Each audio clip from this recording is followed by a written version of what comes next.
Lens देखा है, lens, धूप देखी है, धूप बचपन में नहीं किया एक्सपेरिमेंट, ऐसे रखा और एक जगह अगर एकाग्रता से रखा, एक फोकस और एक सुपर फोकस, तो जल गया।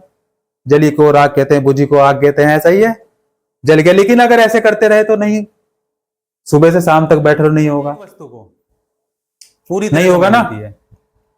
चेतना वह सर्वोच्च शब्द है, चेतना सर्वोच्च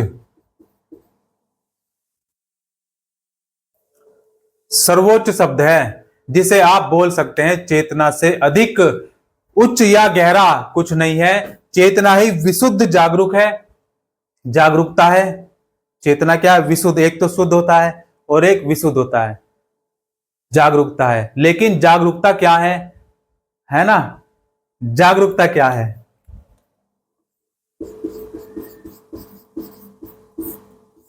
जागरूकता क्या है? क्या है भाई जागरूकता? जागरूकता क्या है? आइए एक और प्रयोग करते हैं भाई ना, जागरूकता के लिए एक और प्रयोग करते हैं भाई, ठीक है ना। जागरूकता क्या है? क्या है भाई जागरूकता? तो जानते हैं इसको, जागरूकता को क्या है। एक और प्रयोग करते हैं, क्या है? मान लीजिए आप एक कमरे में हैं और लोगों के एक समूह और एक पियानो को देख रहे हैं। भाई क्या देख रहे हैं? एक तो लोगों का समूह है और एक है पियानो।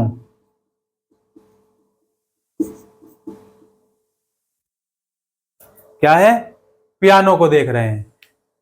अब सोचिए कि आपकी उस दुनिया में पियानो मौजूद नहीं है, क्या आपको ऐसा करने में बहुत मुश्किल होगी? ठीक है, तो फिर सोचिए कि लोगों का वह समूह वहां मौजूद नहीं है, क्या आप ठीक है? क्या आप ऐसे कर सकते हैं कि आप कहते हैं बिल्कुल मुझे अकेला रहना पसंद है। आप अब सोचिए कि आपको जागरूकता वहां मौजूद नहीं है, इसे वहां से बिल्कुल हटा दीजिए, बिल्कुल। अब आपको कैसा लग रहा है? कैसा लग रहा है बताओ?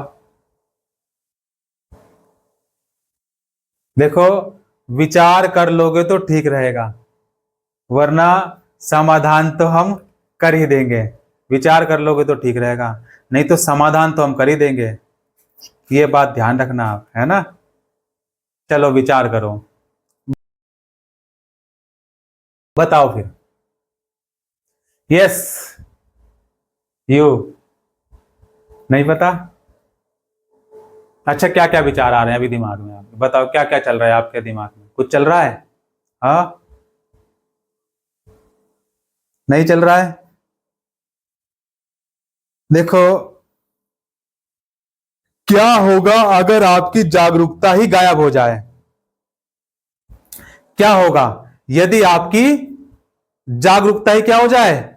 गायब हो जाए। ये जागरूकता है ना भाई, गायब हो गई, अदृश्य। क्या हो गई?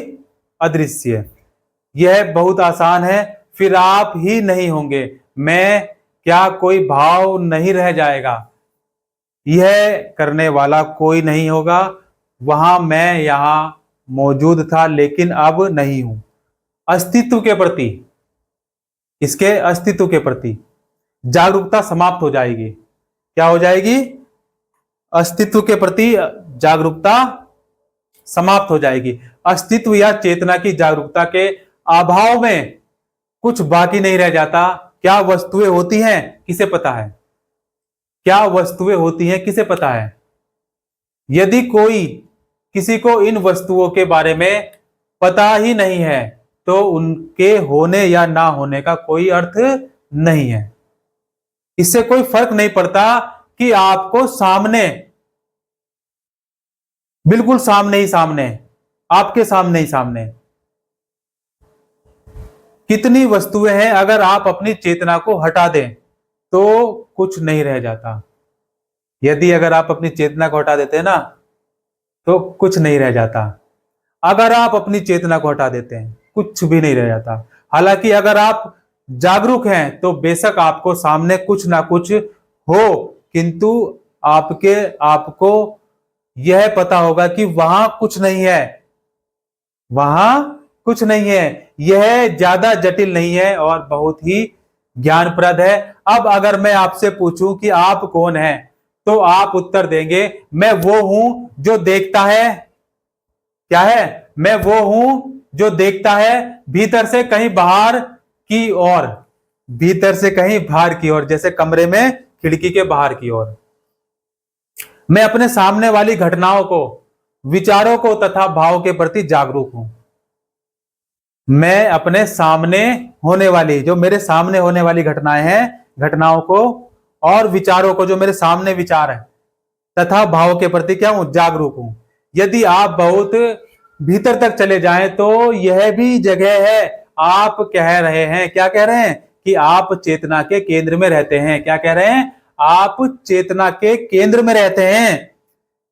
जैसे आप सहज रूप से बाहर देखते हैं, जैसे भी आप क्या है, सहज रूप से बाहर देखते हैं। मेरे सामने वाली खिड़की में हाथी का बच्चा रहता है और मैं उसे रोज टुकुर टुकुर देखता हूं।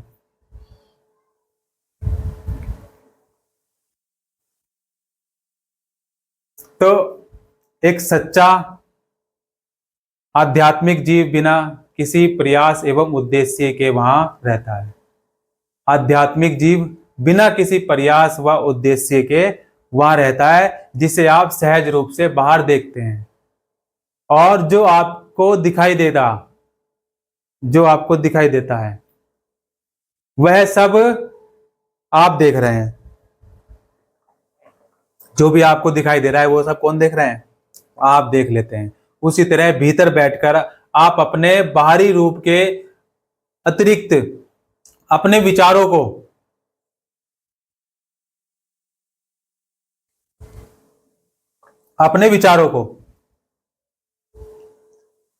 समझ रहे? विचार में उड़ा देंगे, तुमको पता भी नहीं चलेगा। विचार और भाव को भी देख सकती है। ये सभी वस्तुएं आपके सामने हैं। कुछ विचार अधिक निकट है, ठीक है ना? कुछ विचार क्या है बच्चों? देखो, अधिक निकट है, भाव थोड़े दूर हैं और आपका स्वरूप बहुत दूर है। आपका स्वरूप बहुत दूर है। आप इन सबके पीछे हैं। आप इतना भीतर चले जाते हैं कि आपको एहसास होता है कि आप दरअसल हमेशा से ही वहीं रहते आए हैं। जीवन के प्रत्येक अवस्था में आपने अपने विचारों को क्या किया?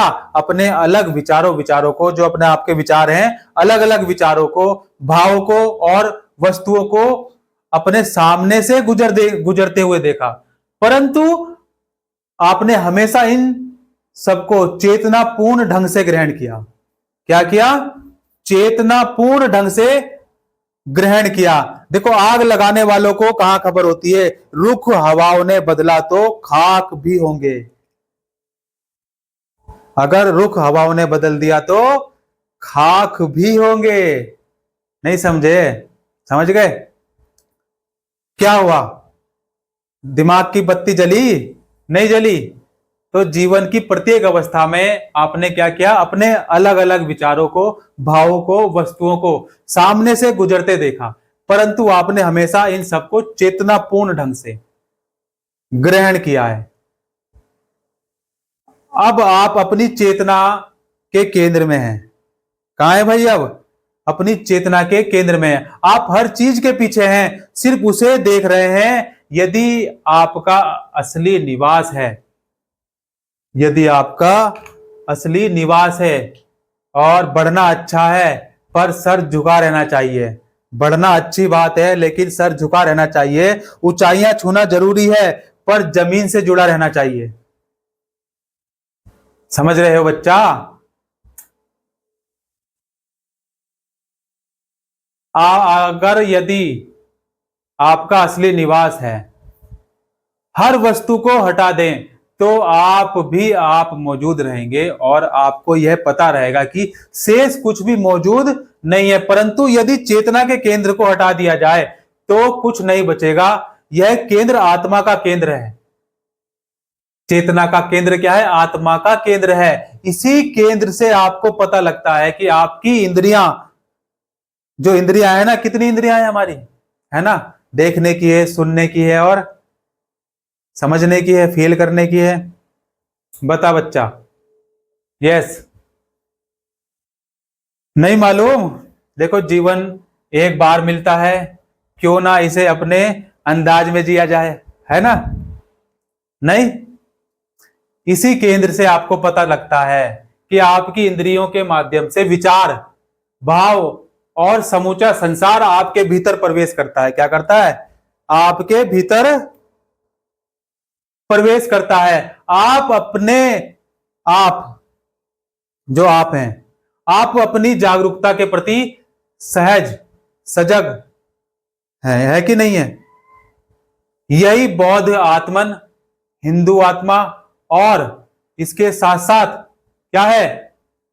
यहूदी ईसाई रूह का केंद्र है। एक बार आप इस केंद्र में स्थापित हो जाए तो फिर इस महान रहस्य की शुरुआत हो जाती है। ठीक है ना? क्या हो जाती है? महान रहस्य की शुरुआत हो जाती है। जैसा कि बुद्ध ने महायान महापरिनिर्वाण सूत्र में समझाया है कि क्या?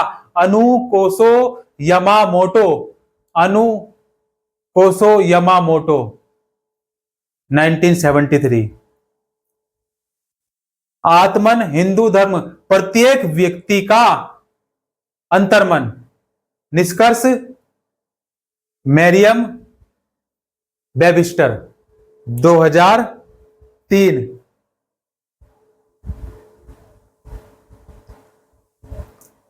समझे? रहस्यमयी।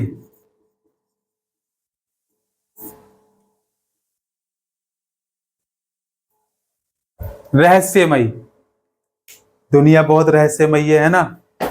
अब जो हमारा अगला अध्याय होगा बच्चों, वो क्या होगा? सुबोध आत्मा। सुबोध, सुबोध आत्मा, अध्याय 4। आज्ञा दें अब।